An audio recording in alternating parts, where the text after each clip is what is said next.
আজকের খেলায় জিতবেন, চ্যাম্পিয়ন হবেন, তাদের জন্য 10,000 টাকা জেলা প্রশাসনের পক্ষ থেকে ঘোষণা করছি এবং যারা রানার্স আপ হবে তাদের জন্য 5,000 টাকা। তো যেখানে প্রতিকূলতা মনে করবেন সেখানে আমাকে জানাবেন। জেলা প্রশাসক হিসেবে আমি আপনাদের পাশে আছি। Lily whip shea mystic glowing body wash, secret to ultimate glow. সাংবাদিকতা একটি অত্যন্ত ব্যস্ত পেশা, দায়িত্বশীল পেশা।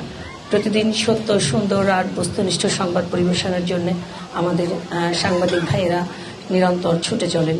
তার সে এত ব্যস্ততার মধ্যেও এরকম একটা চমৎকার ফুটবল টুর্নামেন্ট আয়োজন করাটাই প্রমাণ করে যে সুস্থ দেহ, সুস্থ শরীর ছাড়া, সুস্থ মন ছাড়া আসলে সাংবাদিকতা করা যায় না বা পেশাদার সাংবাদিক হওয়া যায় না।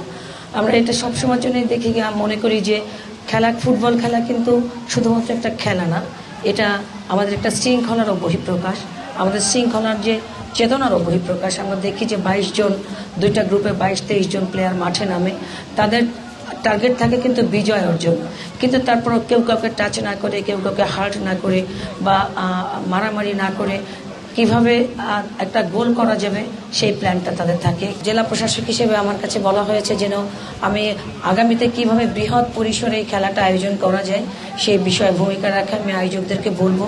আপনারা যেখানে মনে করবেন যে যেখানেই প্রতিকূলতা মনে করবেন সেখানে আমাকে জানাবেন। জেলা প্রশাসক হিসেবে আমি আপনাদের পাশে আছি।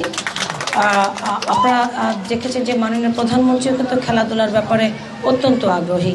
তিনি মাননীয় ক্রীড়া প্রতিমন্ত্রী আমাকে নিয়মিতই ফোন করে বলেন যে ঢাকা শহরে খেলার মাঠের জন্য আমাদেরকে খাস জায়গা দিতে বলেন। তো আমরা সার্চিংয়ে রেখেছি যাতে বড় পরিসরে খেলার মাঠের যদি জায়গা আমরা দিতে পারি তাহলে খেলার জন্য যে উপযুক্ত পরিবেশ দরকার সে বিষয়ে সরকার ভূমিকা রাখতে পারবে। মাননীয় প্রধানমন্ত্রীর টার্গেট যে আগামী দিনে শুধুমাত্র দক্ষিণ এশিয়ায় নয়, সারা বিশ্বের মঞ্চে খেলাধুলাকে যাতে বাংলাদেশের পক্ষে প্রতিনিধিত্ব করা যায় সে বিষয়ে ভূমিকা রাখতে। আজকে দেখেন আমরা বিশ্বকাপ ফুটবল খেলা উপভোগ করছি, কিন্তু এখানে কিন্তু আমাদের বাংলাদেশের কোনো প্রতিনিধিত্ব নেই। তো আমরা চাই যে আমাদের এই বাংলাদেশ থেকে আগামী দিনের নেইমার বা আগামী দিনের মেসি, রোনালদো, এমবাপ্পে উঠে আসুক। হয়তোবা কে জানে একসময় 50 বছর 60 বছর আগেও কিন্তু আজকের যারা বিশ্ব মঞ্চে প্রতিনিধিত্ব করছে তারা কিন্তু ছিল না। তো বাংলাদেশ থেকেও আমরা এরকম প্রতিনিধিত্ব আশা করছি।